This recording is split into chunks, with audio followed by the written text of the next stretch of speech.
तमाम का खैर मकदम है। मुल्क में ज़ाफ़रानी जहर दिन ब दिन तेज़ी से फैलता जा रहा है। हमारी रियासत भी इससे अलग नहीं है। हमारी रियासत कर्नाटका में भी ये ज़ाफ़रानी जहर अपना रंग दिखाता जा रहा है और यहाँ पर भी आए दिन फ़िरका परस्ती के हिंसनाक और दर्दनाक हादसा पेश आते रहते हैं। हाल ही में गदग ज़िले के नरगुन में दो मुस्लिम नौजवानों पर फ़िरका परस्तों ने हमला कर दिया, जिसमें एक नौजवान शहीद हो गया जबकि दूसरे की हालत बहुत ही ख़राब है। उसे आईसीयू में मुंतकिल किया गया है। इस वाक़े पर आज बेंगलोर में साबिक़ा मरकज़ी वज़ीर और मौजूदा एमएलसी कांग्रेस के सीनियर रहनुमा सीएम इब्राहिम ने गुफ्तगू की। उन्होंने इस वाक़े पर तशवीश का इजहार किया। इन्होंने कहा कि अगर बरवक्त पुलिस इक़दाम करती तो आज ये नौजवान ज़िंदा होता और जो ज़ख्मी है वो नौजवान ज़ख्मी भी ना होता। इन्होंने कहा कि इस सिलसिले में पहले ही एक कैसेट जारी की गई थी जिसमें ये बताया गया था कि वो मुस्लिम नौजवानों को मारने वाले हैं। अगर उसी कैसेट पर पुलिस एक्शन ले लेती, उसी पर पुलिस अगर एक्टिव हो जाती और एक्शन ले लेती तो आज ये हालत नहीं होती। उन नौजवानों को पहले ही गिरफ्तार किया जा सकता था, लेकिन ऐसा नहीं किया गया, जिसके बाद उनके हौसले बुलंद हुए और उन्होंने सचमुच में एक नौजवान का कत्ल कर दिया और बड़े ही बेरहमी के साथ उसको मार डाला, जबकि दूसरे को जख्मी कर दिया। इन्होंने कहा कि इस सिलसिले में वो डीआईजी से भी गुफ्तगू कर चुके हैं। चुनाचे इस सिलसिले में 3 गिरफ्तारियां अमल में लाई जा चुकी हैं। बकिया अफराद की गिरफ्तारी भी जल्द करने का उन्होंने मुतालबा किया। साथ ही साथ उन्होंने मुख्तलिफ उमूर पर भी अपने राय जाहिर की। उन्होंने कहा कि रियासत में लॉकडाउन की कोई ज़रूरत नहीं है। कोरोना आता है और चला जाता है, लेकिन लॉकडाउन करने से आवाम की परेशानी में और इजाफा हो सकता है, लिहाजा रियासत में लॉकडाउन नहीं लगाया जाना चाहिए। जब उनसे नमा निगारों ने मेकेदाटू यात्रा के बारे में सवाल किया और कहा कि उसमें वो क्यों नहीं थे, तो उन्होंने बताया कि उनकी तबीयत ख़राब थी जिसकी वजह से वो उसमें शामिल नहीं हो सके। इस सवाल पर के डीके सुरेश ने जो बर्ताव मोहम्मद नलपाड़ के साथ किया वो क्या जायज़ था, क्या गैर ज़रूरी था, इस सवाल को वो टाल गए और उन्होंने बस इतना कहा कि इस सिलसिले में नलपाड़ से ही सवाल किया जाना चाहिए। मज़ीद तफसीलात आप उनके इस क्लिप में सुन लीजिए।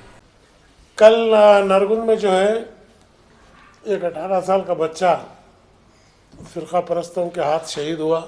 बिल्कुल गरीब घर का बच्चा है। फौरन DG law and order Pratap Reddy को बात करने के बाद एसपी गदग और डीसी गदग जो है नरगुन को जाके जो है फौरन 3 लोगों को गिरफ्तार किए हैं और अभी 12 लोग गिरफ्तार होना है। 3 दिन पहले ये लोग ओपनली पब्लिक मीटिंग जिसकी कैसेट शाया हुई है उसमें इन्होंने थ्रेटन किया है कि भाई हम मारेंगे। वो कैसेट आने के बाद अगर पुलिस इनको गिरफ्तार करती तो आज जो है वो बच्चा मरता नहीं था। रियासत कर्नाटक को यूपी मॉडल बनाने की कोशिश चंद फिरका परस्त कर रहे हैं, वो कामयाब नहीं होंगे। यूपी अलग है, कर्नाटक अलग है।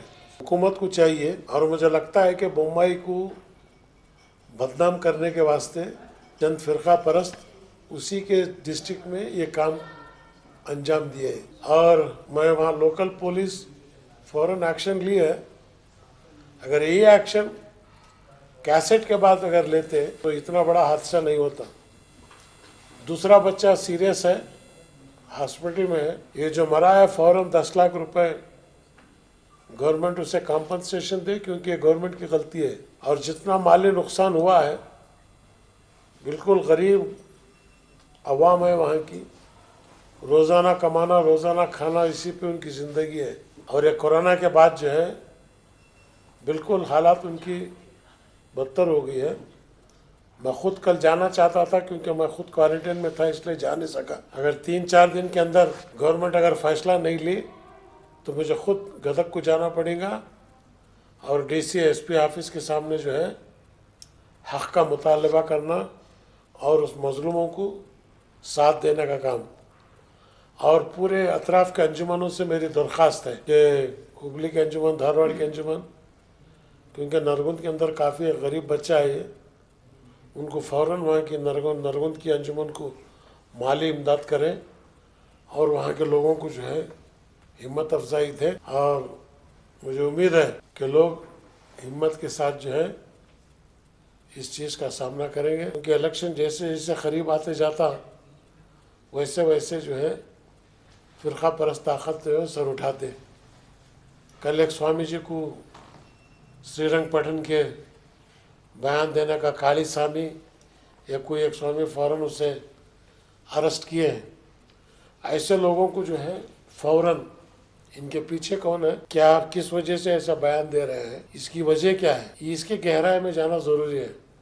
तो इसलिए वो काली स्वामी को अरेस्ट जो है, कैसा जो है गुंडा एक्ट के अंदर उससे कम से कम 2 साल के तक अंदर रहे और उससे जामीन ना मिले और पुलिस की एक तहकीक हो उसकी इसके पीछे कि इसे इस बयानात की वजह क्या है। और जहाँ तक कोविड का लॉकडाउन का है, कोई फायदा नहीं है इससे। 90% अब तक सबको आके गया है। ये थर्ड वेव जो है 3 दिन 4 दिन 5 दिन, खुद चीफ मिनिस्टर भी जो है कोविड का शिकार हुआ। अब हम भी सब इसके अंदर ये दुआ वैक्सीन लेने के बाद भी हुआ है।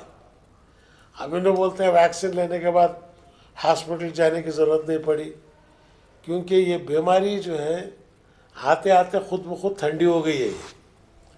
तीसरे वक्त चौथे वक्त जो है जैसे जैसे ये कोविड बढ़ते जाता वैसे वैसे इसके अंदर असर भी जो है कम होते जाता है।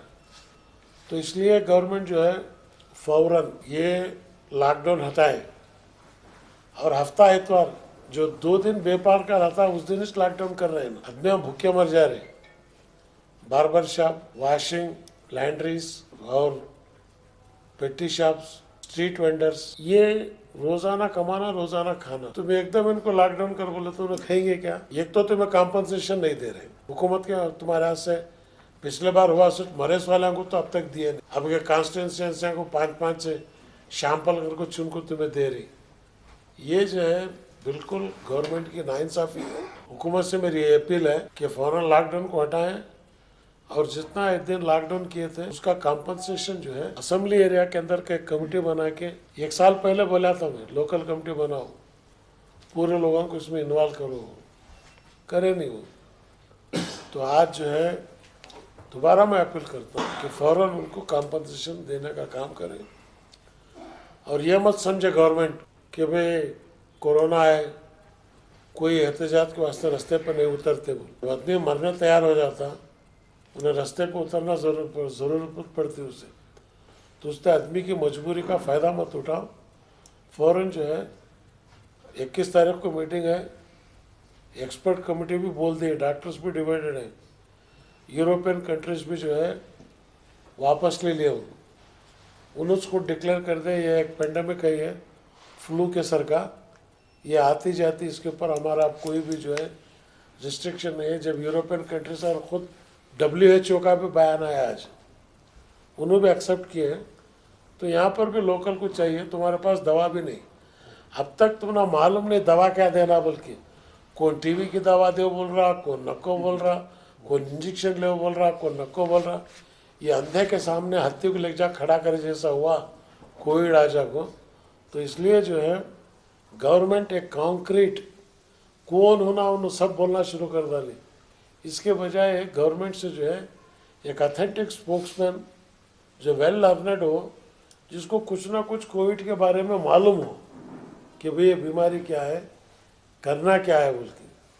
तो ये काम जो है गवर्नमेंट करेंगी, करना बोल के जो है गवर्नमेंट से आजिज़ाना गुजारिश करते हैं। सर, जिस तरह का ये हादसा पेश है, जिस बच्चे की जान गई है, फिरका पर ताकतों ने इस तरह का काम किया है, ये पहला मामला नहीं, इस तरह के मामले बहुत सारे हुए हैं। आपको नहीं लगता कि एक कानून बनना चाहिए किसी मजहब के नाम पर किसी की जान लेना या किसी को नुकसान पहुंचाना मजहब के नाम पर, इन जैसों के खिलाफ एक सख्त कानून बनना चाहिए। कानून बना, कानून है, कानून नहीं है बोल के नहीं है, लेकिन वो कानून को अमल में लाना। अब जो पुलिस वाले मरे के बाद ला रहे, मरने के पहले अगर नहीं रहते तो ये हालत नहीं होती। तो इसलिए ये स्वामी जैसे आदमी, काली स्वामी पाली स्वामी जो है, फ़ौरन इससे गिरफ्तार करें। ऐसा को तुम्हें फ़ौरन जो है गिरफ्तार करके अंदर डाले तो ये हुकूमत की तरफ से एक मैसेज जाता। हुकूमत एक तरफ से है, ऑफिसर एक तरफ से। पुलिस अफसरान से मेरा यही कहना है कि हुकूमत 5-5 साल में बदलती, लेकिन ऑफिसर जो है 30 साल तक रहता, 60 पर 3 साल तक रहता। तुमना भी रहना, रिटायर्ड भी होना है।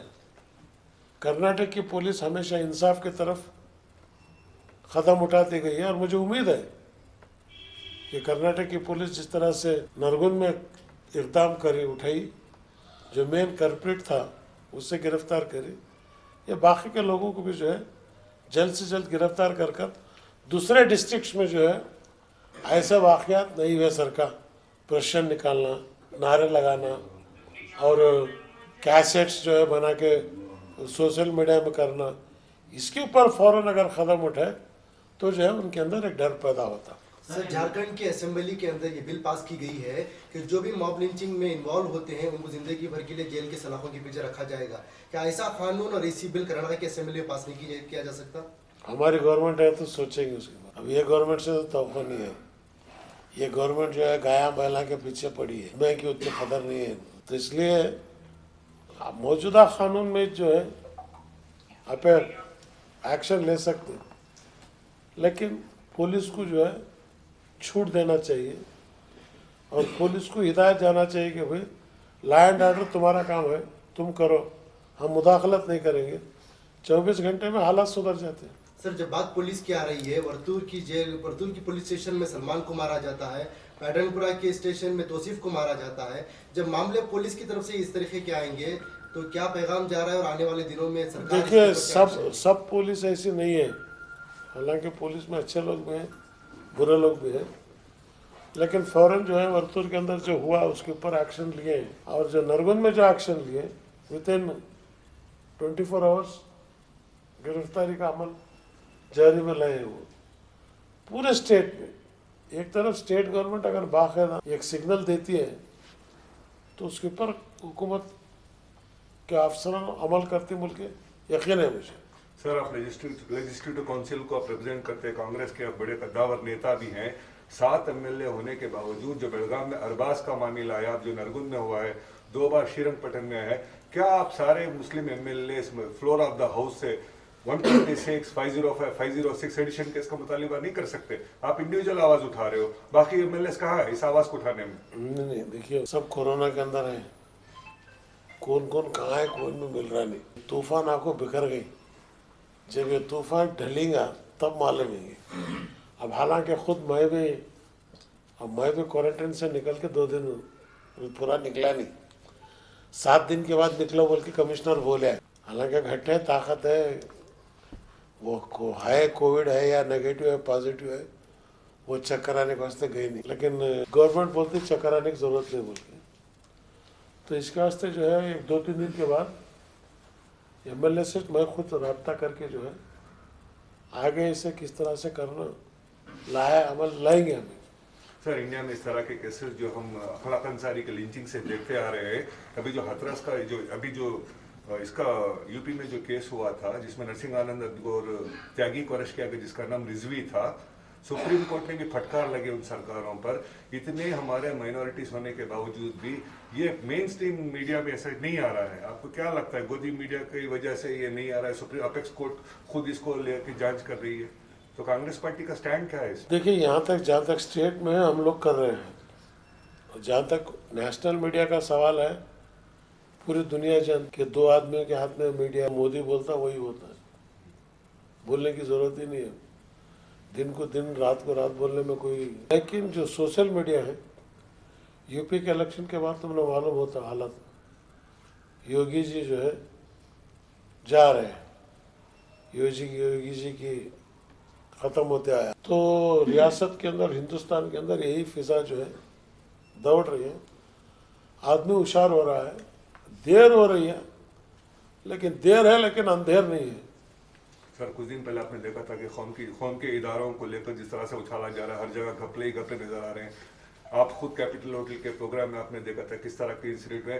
इन हालात को कैसे सुधार सकते हैं? सोल्यूशन क्या है सर? 1400 साल से चल रहा है, एकदम सुधारा बोले तो सुधरता मुझे दर्द नहीं, कोशिश करना बस। सर, आप जैसे लीडर एक स्टैंड क्यों नहीं ले रहे सर? चंद दिन पहले आपने कहा था कांग्रेस ने मुसलमानों के लिए क्या किया है। उसके बाद बेलगाम इलेक्शन से पहले आपको वादा किया गया था कि आपको जो है अपोजिशन का लीडर बनाएंगे, तो आपने कांग्रेस की तारीफ कर दी वहाँ पे। ये चीज़ गलत है, मुझे कोई वादा भी नहीं किया, कोई बोले भी नहीं तुम ना बना रही बोल के। वक्त का इंतज़ार कर रहे। देखिए, हर चीज़ को भी जो है उंगलना, सेहत वाले तो स्टेपर्स ना उंगलना, रोड पे उंगल लग जाती क्या मैं पेट सू उंगल लग जाने जब आएगा पुल आएगा जब उंगलने की बात करेंगे। तो इसलिए जो है ना मुझे कोई वादा किया है ना मैं किसी के पास पूछा हूँ, वक्त का इंतजार कर रहा हूँ। सर आपने कहा कि जो नवलगुन का हादसा है ये सिर्फ बसवराज बोम्मई को जो है बदनाम करने की कोशिश की जा नहीं, सिर्फ बसवराज बोम्मई को बदनाम करने का नहीं, हो सकता है वजह वो उसके अंदर भी 4 पार्टियां हैं, बीजेपी में भी जो है उसमें भी जो है बसव तत्व केशव तत्व 2 घरा है, केशव कृपा बसव कृपा। अब बसवराज बोम्मई बसव कृपा का ये जो लड़ रहे हैं उन्होंने केशव कृपा की, ये 1200 साल से इनकी उनकी लड़ी है, आज की लड़ी नहीं, 1200 साल की लड़ी है ये कंटिन्यूस होने को चाहिए।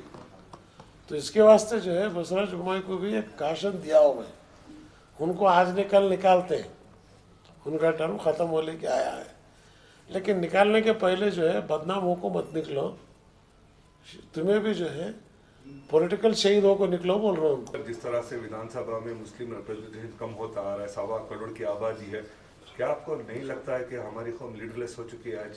नहीं लीडरलेस नहीं भी है, वोटिंग को जाओ बोलो हमारे लीडर को, हमारी आवाम जो है नाश्ता हुआ नहीं, खाना हुआ नहीं, अभी भी इसमें से लीडर हमारे आवाम। तो आप मानते हैं कि इसमें जिस दिन 90% मुसलमान पोलिंग बूथ को आएगा उस दिन मुल्क की हालत सुधरेगी। इनसे मीडिया में भी, सोशल मीडिया भी इतनी बार आया है कि अक्टूबर, नवंबर, दिसंबर में सीएम इब्राहिम जेडीएस में जा रहे हैं, जेडीएस के प्रेसिडेंट बनने वाले हैं, नए तरह से पूरे कर्नाटक में पार्टी और मुसलमानों को इज्जत दिलाने वाले हैं। इस बारे में क्या कहेंगे सर? देखिए, जहाँ तक मुसलमान की इज्जत का सवाल है वो आखिर दम तक लड़ते हो मैं, हालांकि इसमें मुझे कोई आगे पीछे होने का सवाल ही नहीं है, लेकिन जो सवाल उठाया हूँ मैं बेसिक फंडामेंटल सवाल है।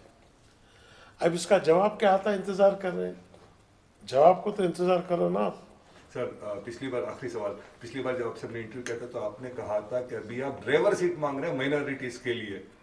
बिल्कुल, उसका खुलासा करो। अभी भी माइनॉरिटी को ड्राइविंग सीट ही पूछ रहे हैं, कंडक्टर सीट में नहीं है। क्या वो driving seat home minister driving नहीं वो ministry, home ministry decision making के अंदर जो है पार्टिसिपेशन करना, जगह नहीं पूछ रहे हैं, जहाँ फैसले होते हैं फैसले के अंदर तुम्हारा हिस्सेदारी रहा, you should be the part of the decision making, उसमें हिस्सा दो बोल रहे हैं। जो डिसीजन लेते हैं वो डिसीजन मेकिंग में कौन कौन है, उसमें जो है मुस्लिम्स भी जो है यू मस्ट हैव हिज से।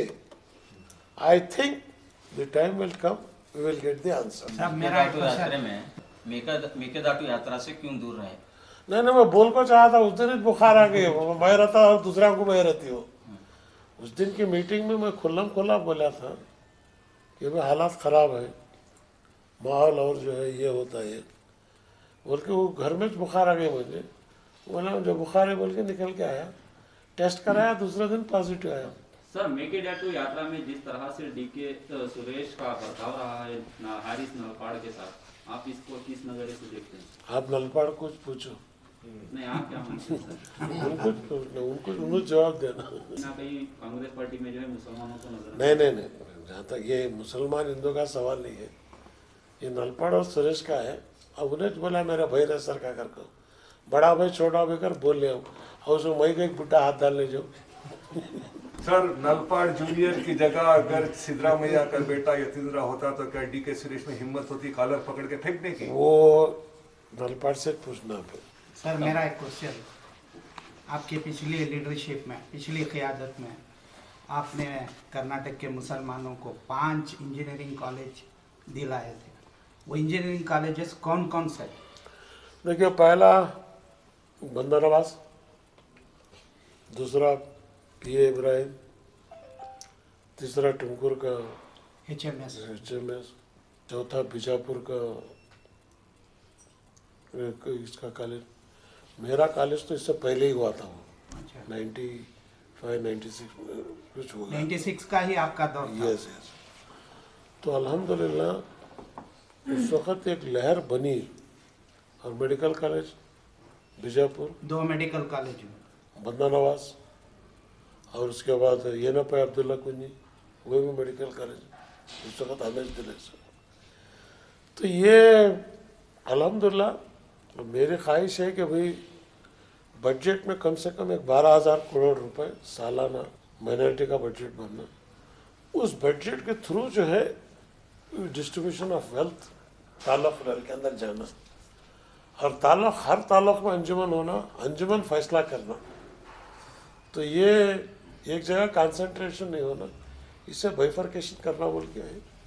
और मुझे उम्मीद है अगली बार तक ये हुईगा इंशाल्लाह। अच्छा, ये इंजीनियरिंग कॉलेज और मेडिकल कॉलेज से मुसलमान कम्युनिटी को क्या फ़ायदा हो?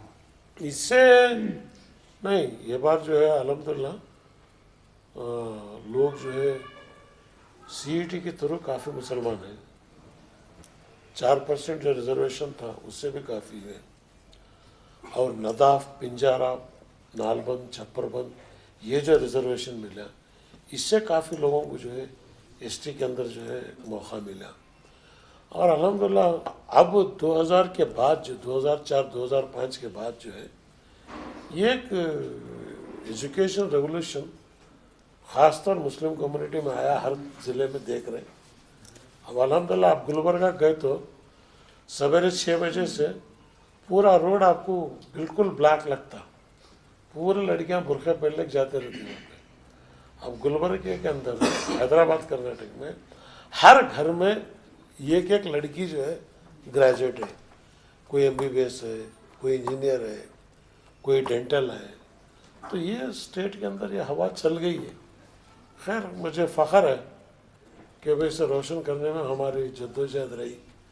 अखामती स्कूल दिया, रेसिडेंशियल स्कूल 5 स्कूल दिया था, आज वो मुरारजी देसाई स्कूल 175 हो गए। 175 स्कूल हो गए। इससे बड़ी नेकी का काम क्या हो सकता है?